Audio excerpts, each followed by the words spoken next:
Toxicity in Marriage, Lesson 5. Honor your marriage and its vows. Hebrews 13 verse 4. Verbal manipulation. Can verbal manipulation be indicative of toxicity? Someone who is controlling in a relationship may use unkind words to manipulate their spouse. Verbal manipulation can lead to withdrawal. If a spouse feels that they are not being accepted, he or she may begin to be quiet and withdrawn. He or she may consider her contributions as worthless. Verbal manipulation can lead to capitulation. Capitulation is when one surrenders his or her will to another and stops to resist.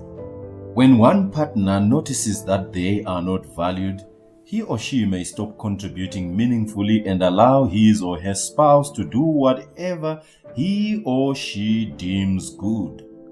Verbal manipulation can lead to physical resistance. Withdrawal and capitulation resultant from verbal manipulation can deteriorate to physical violence. When patience has been stretched to its elastic limit, the continuously piling pressure can erupt, causing physical harm as self-defense. Our prayer is that verbal manipulation may not be a tool used in marriages. I am yours truly, Soneni Dube. And I'm Skhumbuzo Dube.